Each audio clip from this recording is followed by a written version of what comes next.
नमस्कार, मैं हूं पुण्य प्रसून वाजपेयी। आप देख रहे हैं विशेष। बीते दौर की बॉलीवुड की हीरोइन ममता कुलकर्णी पर इंटरनेशनल ड्रग्स सिंडिकेट में शामिल होने की खबरें सामने आई हैं। मुंबई की ठाणे पुलिस ने ऐसे नशीले ड्रग्स का जखीरा बरामद किया जिसकी मात्रा देखकर पुलिस भी हैरान रह गई। और नशे की ये डील ममता कुलकर्णी के कथित पति विकी गोस्वामी ने की। और पुलिस इस बात की तहकीकात अब कर रही है कि कहीं इस डील में ममता कुलकर्णी भी तो शामिल नहीं।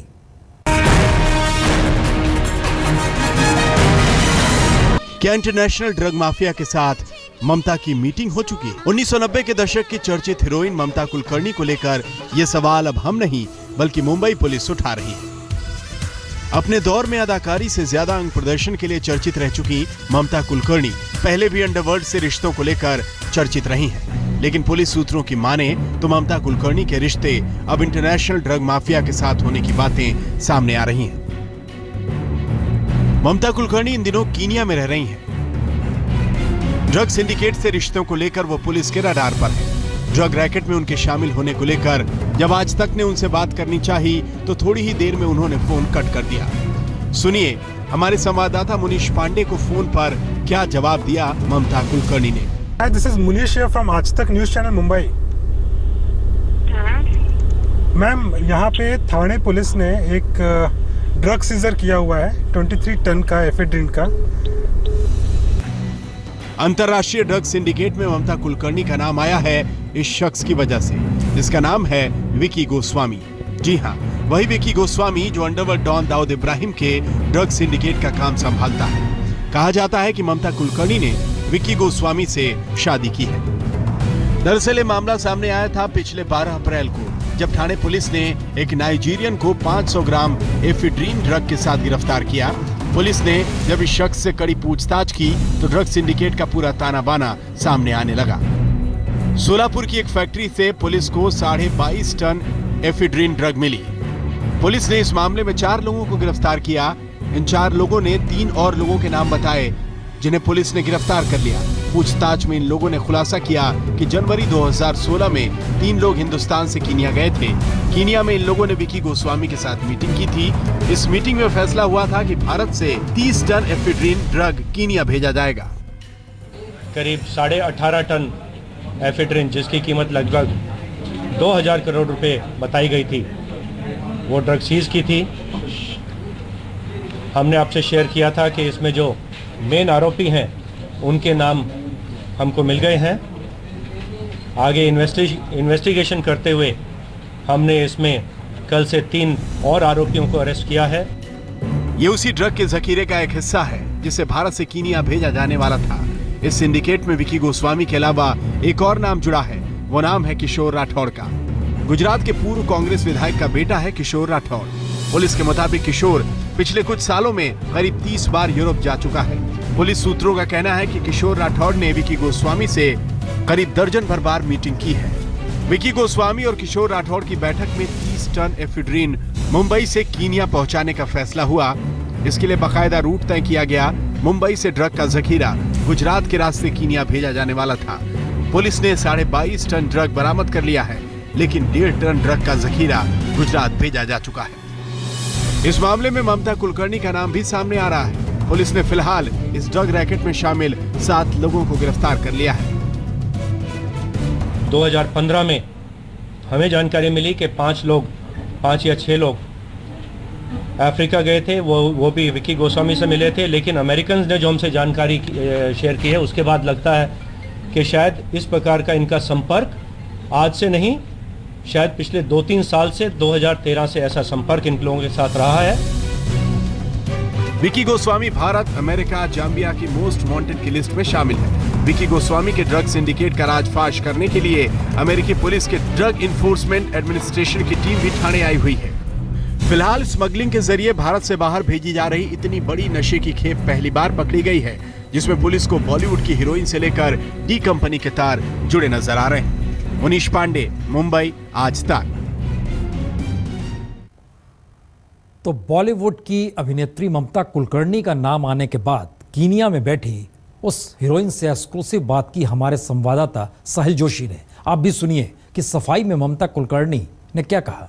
You don't know Kishore Rathod, Manoj Jain, Jaimukhi, who have been charged for this particular None of racket? these people, I don't even think I've seen them or I even know them. So where is Vicky right now? Is he in Kenya? He is in Kenya and he has nothing to do with this shit. He has nothing to do. Before also, as I explained to you, he came out innocent. He came out innocent in flying colors. So what are you talking now?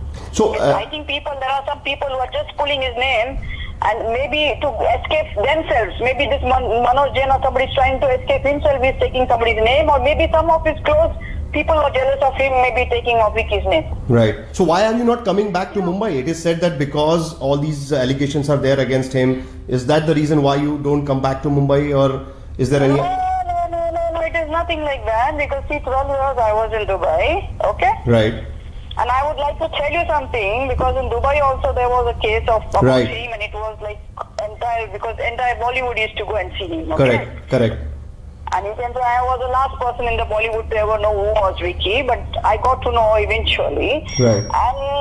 And in fact, when he was in problem, all the Bollywood disappeared. I'm the only one who said, Baba, what's the problem, you know?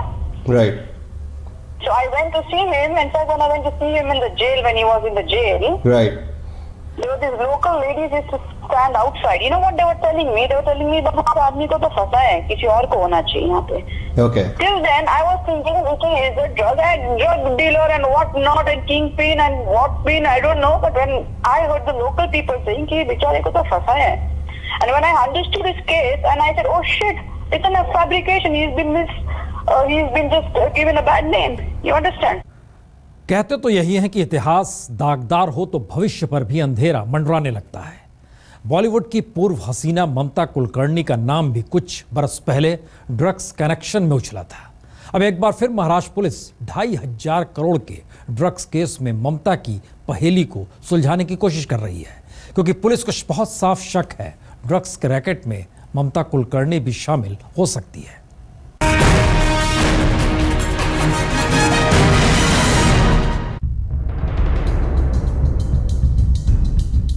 क्या Kenya में बैठी ममता कुलकर्णी के इशारे पर हो रहा है अरबों का गैर कानूनी धंधा?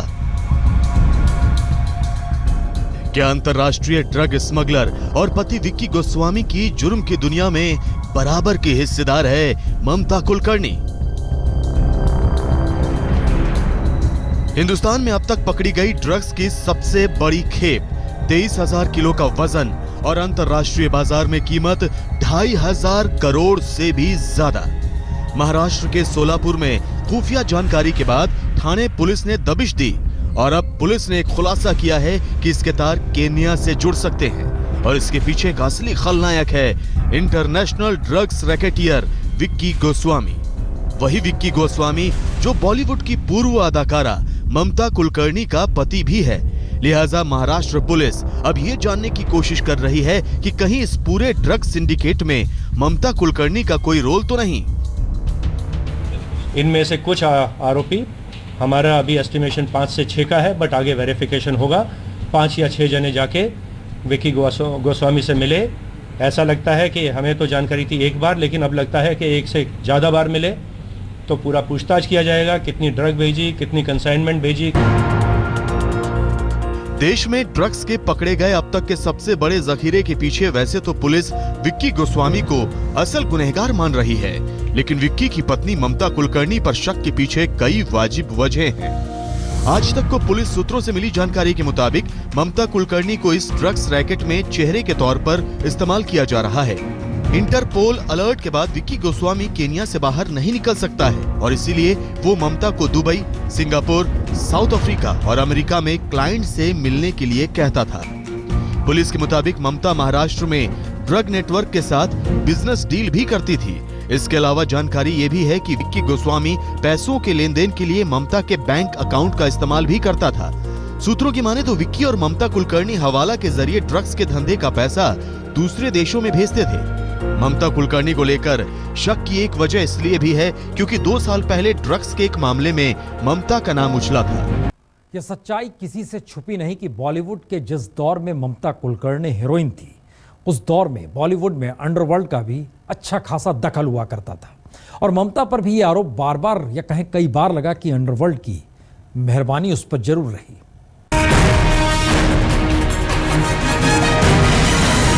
सलमान खान, आमिर खान जैसे बड़े सितारों के साथ ममता ने काम किया, लेकिन बतौर अभिनेत्री उन्हें कोई बड़ी कामयाबी नहीं मिली। ऐसे में आरोप लगा कि ममता कुलकर्णी का अंडरवर्ल्ड से कनेक्शन ही। Underworld drug mafia Vicky Goswami से ममता कुलकर्णी को इश्क हो गया था। इश्क में ममता के साथ उनका करियर भी डूब रहा था। इसी बीच 1996-97 में राजकुमार संतोषी अपनी फिल्म चाइना गेट बना रहे थे। राजकुमार संतोषी ने ममता को फिल्म में लिया, लेकिन बाद में उन्होंने ममता को हटाने की सोच ली। चर्चा है कि राजकुमार संतोषी को अंडरवर्ल्ड ने ममता को फिल्म से निकाले जाने पर जान से मारने की धमकी दे डाली। अंडरवर्ल्ड से मिली धमकियों के चलते राजकुमार संतोषी ममता कुलकर्णी को फिल्म से बाहर नहीं निकाल पाए। बाद में ममता ने राजकुमार संतोषी पर आरोप लगाया कि वो उनका फायदा उठाना चाहते थे। ममता कुलकर्णी के एक दशक के करियर में उनके अभिनय से ज्यादा उनके अंग प्रदर्शन और उनके कारनामों की चर्चा रही। बिहार में चारा घोटाले के एक आरोपी विधायक के प्राइवेट फंक्शन में नाचने के चलते भी ममता चर्चा में आई थी। आज तो सिल्वर स्क्रीन से लेकर ड्रग कनेक्शन और इन सब के बीच अंडरवर्ल्ड कनेक्शन के तार बहुत सारे सवाल खड़े करते हैं। तो विशेष में इतना ही। विशेष के बाद कुछ और खबरें। बीजेपी नेता सुब्रमण्यम स्वामी इस वक्त हमारे साथ बातचीत करने के लिए मौजूद हैं। अब अगस्टा वेस्टलैंड को लेकर के आप किस तरीके से आगे बढ़ेंगे पार्लियामेंट के अंदर? पार्लियामेंट में तो हमने अभी दो मोशंस के लिए India and Shivan was excited about it. So yeah, here's Shivan with his review of the Huawei watch. You make a smartwatch look like an analog watch and you're sure to